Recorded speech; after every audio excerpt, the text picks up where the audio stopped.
السلام علیکم Pakistan, welcome to مقدمہ عوام کا ملیہ ہاشمی کے ساتھ۔ ناظرین، پاکستانی عوام کا مقدمہ تو دن بدن پیچیدہ سے پیچیدہ تر ہوتا چلا جا رہا ہے۔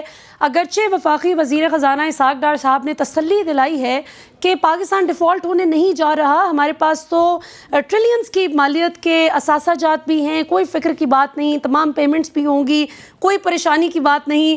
اب سے کچھ دن قبل آپ نے ایک چھوٹا سا کلپ بھی دیکھا ہوگا جس میں اسحاق ڈار صاحب سے ایک صحافی نے سوال پوچھا while he was going to sit in his car، تو تھوڑا سا معیشت پہ اس نے سوال پوچھنے کی کوشش کی تو ڈار صاحب تھوڑا سا ناراض ہو گئے اور انہوں نے ذرا ناپسندیدگی کا اظہار کیا کہ اس طرح سے مجھے کیوں سوال پوچھا جا رہا ہے۔ لیکن جناب، سوال تو پوچھا جائے گا کیونکہ پاکستانی عوام اس وقت بالکل بھی انٹرسٹڈ نہیں ہے اس حوالے سے کہ کون سی سیاسی جماعت اقتدار میں بیٹھی ہے اور کل کون سی بیٹھے گی۔ جب بات آتی ہے 2 وقت کی روٹی اور بنیادی اخراجات پورے کرنے کے لیے، جب بات آتی ہے بچوں کی اسکول فی پے کرنے کے لیے، اور جب بات اس چیز پر آتی ہے کہ ملک کس سمت جا رہا ہے، تو پھر لوگ کہتے ہیں کہ جو بھی اقتدار میں آئے ملک ٹھیک ڈگر پر چلنا چاہیے۔ اور جہاں تک بات رہ گئی الیکشن کے حوالے سے کہ الیکشن کب ہوں گے، اس حوالے سے آبویسلی پاکستانی عوام اس لیے بھی بہت زیادہ انٹرسٹڈ ہے کہ جب تک اس ملک میں پولیٹیکل سٹیبلٹی نہیں آئے گی، سیاسی استحکام نہیں آئے گا، تب تک سوال ہی پیدا نہیں ہوتا کہ معاشی استحکام آ جائے۔ میں آج بھی ایک میٹنگ میں موجود تھی جہاں کچھ پوٹینشیل انویسٹرز تھے، کچھ کمپنیز تھیں، تو بات چیت ہو رہی تھی پاکستان کی معیشت پر، اور اس میں تمام انویسٹرز جو تھے وہ سیم پیج پر تھے اس حوالے سے کہ ہمیں فرق نہیں پڑتا کہ پی ٹی آئی کی حکومت آتی ہے یا پی ڈی ایم کی حکومت ہے یا ان میں سے کوئی پارٹی جیت کے کل حکومت بنا لیتی ہے یا واپس دوبارہ سے عمران خان حکومت بنتی ہے، ہمیں اس سے فرق نہیں پڑتا۔ ہمیں فرق اس بات سے پڑتا ہے کہ یقین دہانی ہمیں کروائی جائے اور ہمیں اس بات کی پکی گارنٹی ہو کہ ہم جو پیسہ اس ملک میں انویسٹ کریں گے اس پہ ہمیں اچھا ریٹرن ملے گا، اور یہ جبھی ممکن ہے کہ جب ایک انسرٹینٹی کی فضا ختم ہو۔ الیکشن کمیشن آف پاکستان نے اپنی نئی ویب سائٹ تو لانچ کر دی، لیکن ابھی بھی وہ جو کمرے میں ایک وائٹ ایلیفنٹ موجود ہے اور جو سب سے بڑا مسئلہ ہے کہ الیکشن کب ہوں گے، یہ سب سے بڑا اس مسئلے پر سوالیہ نشان ہے جس کا حکومت اور الیکشن کمیشن اور جتنی بھی کنسرنڈ اتھارٹیز ہیں وہ کوئی سیدھا جواب دیتے نظر نہیں آتے۔ ایک بہت ہی بری خبر یہ ہے ناظرین کہ گیس کی قیمتوں میں جناب 45 سے 50% تک کی منظوری دے دی گئی ہے، اور بہت پہلے سے ہی جو مہنگائی کی چکی میں پس رہی ہے عوام، وہ بیچاری اب جولائی 2023 سے 45 سے 50% مہنگی گیس کا جو ہے بل ادا کرنا پڑے گا۔ اور ویسے ابھی قیمتوں کے حوالے سے حتمی فیصلہ وفاقی حکومت نے کرنا ہے، لیکن بہرحال اس کی منظوری دے دی گئی ہے، اور 45 روز کے اندر اندر اگر وفاقی حکومت نے اس کا کوئی حتمی فیصلہ نہ کیا تو پھر نئی قیمتیں از خود لاگو ہو جائیں گی۔ اس کے بعد جی جہانگیر ترین صاحب کے حوالے سے بھی پروگرام میں آگے چل کر بات کریں گے۔ عمران خان صاحب کے دیرینہ ساتھی جو پاکستان تحریک انصاف کا بہت عرصہ ساتھ انہوں نے دیا، اور اس کے بعد کچھ ڈفرینسز آ گئے، کچھ جہانگیر ترین صاحب پر جو شوگر کے حوالے سے کیس میں نام آیا، جو ایف آئی آر درج کی گئی، اس حوالے سے 2 مختلف قسم کی آراء پائی جاتی ہیں۔ عمران خان صاحب اور ان کی حکومت کا یہ استدلال تھا کہ چونکہ جہانگیر ترین صاحب اس میل پریکٹس کے مرتکب پائے گئے، لہٰذا یہ نہیں دیکھا گیا کہ وہ فارمر پرائم منسٹر کے دوست تھے، قریبی ساتھی تھے، ان کو بھی اسی چھڑی سے ہانکا گیا جس طرح باقی سب لوگوں کو اس کا جو ہے ان کی اکاؤنٹیبلٹی کی گئی، جبکہ جہانگیر ترین صاحب کا یہ استدلال ہے کہ مجھے صرف اور صرف انتقامی کارروائیوں کا نشانہ اس لیے بنایا گیا کہ جو پریویس گورنمنٹ تھی، پی ٹی آئی گورنمنٹ، اس میں کچھ لوگوں کو مجھ سے اختلاف تھا، اور اس میں جو سب سے زیادہ نام لیا جاتا ہے وہ عمران خان صاحب کی حکومت کے ایک بہت بڑے بیوروکریٹ صاحب کا لیا جاتا ہے، farmer principal secretary Azam Khan کے حوالے سے کہ جی ان سے کچھ ان کی انبن تھی۔ سو واللہ عالم، ابھی تو چیزیں آگے آگے دیکھتے ہیں کیسے انفولڈ ہوتی ہیں۔ جہانگیر ترین صاحب ایک نئی سیاسی جماعت بھی جو ہے وہ بنا کر اناؤنس کرنے والے ہیں، اور پی ٹی آئی کے جتنے لوگوں نے ابھی چھوڑا ہے ان میں سے بہت سے لوگوں کا بتایا جا رہا ہے، لگ بھگ 70 لوگ ایسے ہیں جو کوئی چھوڑ چکا ہے یا ابھی بھی شامل ہے پی ٹی آئی میں، وہ رابطے میں ہیں جہانگیر ترین صاحب کے ساتھ، اور ایک کنگز پارٹی کا بھی بڑا چرچا ہے۔ سو بات کرتے ہیں جی ان تمام تر ایشوز پہ۔ ہمارے ساتھ اس وقت اسٹوڈیوز میں موجود ہیں کرنل اسد محمود صاحب، کسی تعارف کے محتاج نہیں، پان کے ممتاز سیاسی تجزیہ نگار ہیں۔ کنر صاحب آپ کیا کہیں گے اس حوالے سے جو ابھی ساری صورتحال چل رہی ہے؟ بسم اللہ الرحمن الرحیم. میرا خیال ہے جو انٹروڈکشن کا آپ کا پہلا حصہ تھا وہ اکانومی سے تعلق رکھتا تھا اور مہنگائی سے آپ کہہ لیں اور حکومت کی ایبلٹی یا ان ایبلٹی کہ انہوں نے اس 15 مہینے کے اندر اوورآل دیکھا جائے تو کیا انہوں نے پرفارمنس دکھائی ہے. میں یہ فیل کرتا ہوں کہ ایک تو بشمول میرے اور آپ کے ہم تمام پاکستانی قوم کو میرا خیال ہے ہمیں ریلی اپریشیٹ کرنا چاہیے. آئی وڈ سے کہ میرے پاس الفاظ نہیں ہے کہ میں کیسے ایکسپلین کروں کہ اس ریجن کے اندر جو سب سے مہنگا ترین ملک ہے وہ پاکستان ہے.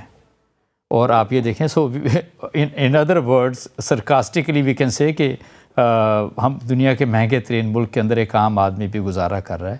نو یہ ہم سب کے لیے بڑا ہی لمحہ فکریہ ہے. میں آپ سے عرض کروں why it is so because چاہے کوئی بھی حکومت ہوتی ہے کسی بھی ملک کے اندر اور کسی طرح کا بھی اس کا بیک گراؤنڈ ہوتا ہے, اس کا سب سے پہلا کام یہ ہوتا ہے کہ وہ عوام کی فلاح و بہبود کے اوپر کام کرنا اور ایسے ذرائع پیدا کرنا کہ عام لوگوں کی مشکلات آسان ہو سکیں.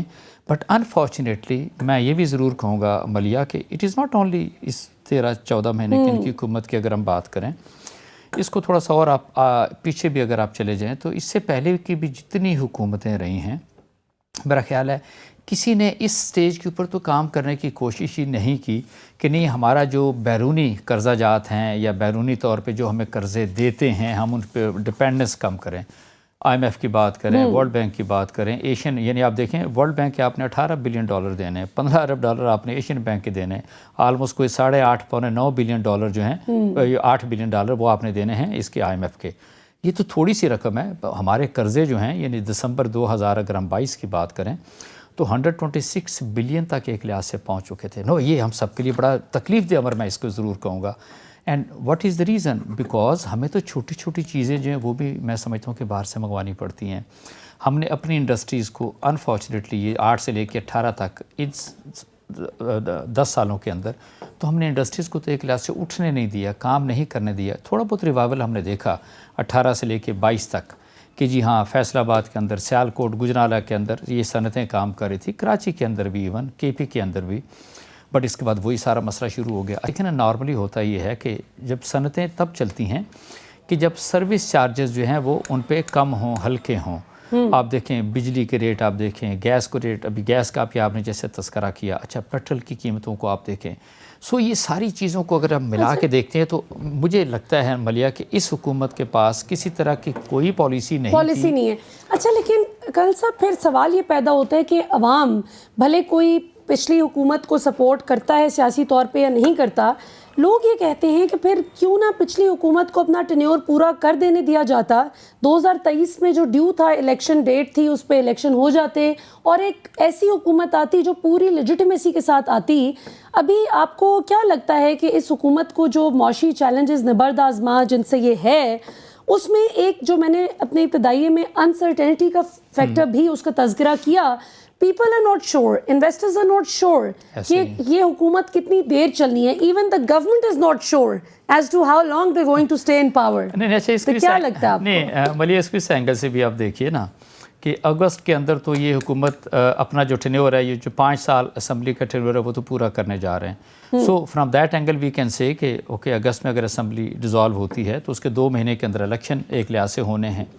سو میں یہ ضرور آپ سے کہوں گا کہ انویسٹرز کی اگر آپ بات کرتے ہیں بالکل کسی کا کوئی انٹرسٹ نہیں ہے پاکستان کے اندر ایک سنگل پینی بھی اس وقت انویسٹ کرنے کا. یقین مانیں آپ, it is not only investment کی آپ بات کرتے ہیں. میں کہتا ہوں کہ اس حکومت کی جس طرح کی پالیسیز تھیں, جس طریقے سے اس نے انویسٹرز کو ناراض کیا, جس طریقے سے بیرون ملک پاکستانی تھے جس طرح اس نے ان کو ناراض کیا, ان کو ووٹ کے حق سے محروم کیا, ان پہ مختلف طرح کی پابندیاں لگائیں, ایف آئی اے سے ان کو دھمکیاں ایک لحاظ سے دی گئی.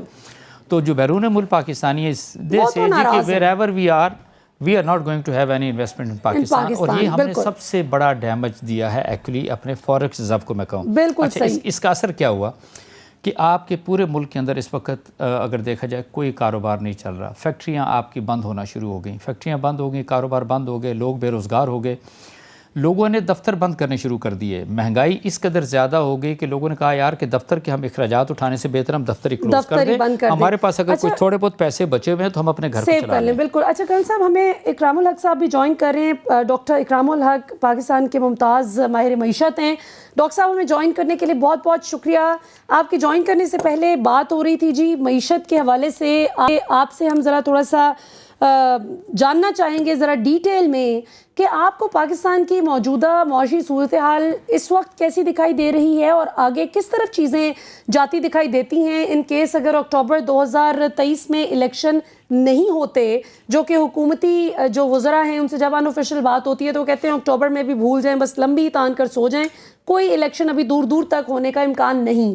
تو اگر الیکشن نہیں ہوتے تو اس کا مطلب ہے کہ یہ پولیٹیکل انسٹیبلٹی بھی جاری رہے گی, وچ مینس کہ معاشی اسٹیبلٹی بھی آنے کے چانسز کم ہیں. What's your take on the matter? جی, میرا خیال ہے کہ اس وقت معیشت جس بری حالت میں ہے پاکستان کی تاریخ میں کبھی نہیں تھی, اور اس حکومت نے بالکل یہ خیال نہیں کیا کہ اگر وہ وقت پر الیکشن کی طرف جاتے اور ایسے اقدامات لیتے جس سے کہ کم از کم جو ملک کے اندر معیشت لوگوں کا کھانے پینے کا, روزگار کا, اور جو مجموعی طور پر ہمارے ہاں ایک ہمیشہ یہ مسئلہ رہا ہے کہ کیا ہم کبھی خود کفیل ہو سکیں گے کہ نہیں. آپ نے دیکھا کہ معیشت تو ہماری بہت عرصے سے اس کا یہی حال تھا کہ ہماری جو امپورٹس ہیں وہ اس قدر زیادہ رہیں کہ ہم کبھی بھی اپنی امپورٹس کو اپنے ذرائع سے فنڈ نہیں کر سکے. اور یہ مسئلہ جو تھا یہ ایک حد تک شاید حل ہونے کو تھا کہ ہماری ریمیٹنسز بڑھ رہی تھیں, ایکسپورٹ میں اضافہ ہو رہا تھا, کہ یکدم ہم نے حکومت بدل کر اور ساری صورتحال کو جو ہے ایک یقینی صورتحال کی طرف لے گئے. اب چاہیے یہ تھا کہ اس وقت یہ نعرہ تھا کہ چونکہ مہنگائی ہے, چونکہ بہت حالات خراب ہیں, تو ہم فوری طور پر کچھ اصلاحات کر کے الیکشن کی طرف جائیں گے. مگر پھر پتہ نہیں کیا ہوا کہ الیکشن کی بات تو بالکل پس انداز کر دی گئی اور غیر یقینی صورتحال بڑھتی گئی. اس کے بعد ظاہر ہے کہ پولیٹیکل جو صورتحال تھی وہ جب کلش کی طرف گئی, کنفرنٹیشن کی طرف گئی, اور آہستہ آہستہ ہم نے دیکھا کہ جو آئین سے انحراف تھا اس کے نتائج ہمارے سامنے آنے شروع ہوئے. کیونکہ آئین پاکستان وہ ایک ایسا ہمارے پاس اب ڈاکومنٹ ہے جس پر عمل کر کے ہم پاکستان کو آگے لے جا سکتے ہیں. 1973 میں یہ کانسٹیٹیوشن بڑی مشکل سے بھٹو صاحب کی جو کوششیں تھیں اس سے ہم نے ایک کنسنسس سے, یعنی کہ پاکستان تو بننے سے لے کر کرائسس ہی یہ تھا کہ ہم ایک آئین نہیں دے سکے.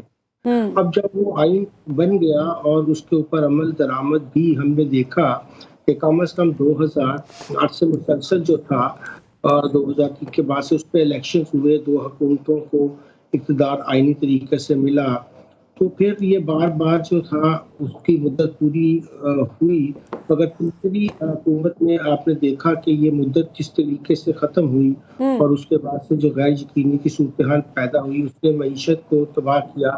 اب عام لوگوں کا تو یہ حال ہے کہ ان کی آمدنیوں تو کہیں ہے نہیں اور خرچے بڑھتے چلے جا رہے ہیں. ملک کے اندر جو ہے اس وقت میرے خیال میں جو مہنگائی کا عالم ہے وہ اس قدر پیچیدہ ہو چکا ہے کہ حکومت کو خود پتہ نہیں کہ وہ پتہ نہیں. اور 76 سالہ جو ملکی تاریخ ہے ڈاکٹر صاحب, اس کی بلند ترین سطح پر آج انفلیشن ریٹ پہنچ چکا ہے 38%.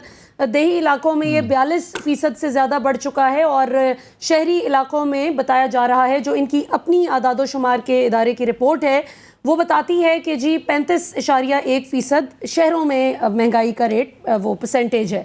یہ بتائیے کہ ابھی اسحاق ڈار صاحب نے خیر ابھی تسلی تو ایک دی ہے کہ کوئی ڈیفالٹ نہیں کر رہا, پاکستان انشاءاللہ دیوالیہ نہیں ہوگا, ٹریلینز آف ڈالرز کے ہمارے پاس اثاثہ جات موجود ہیں, کوئی فکر کی بات نہیں, تمام پیمنٹس وقت پر ہوں گی.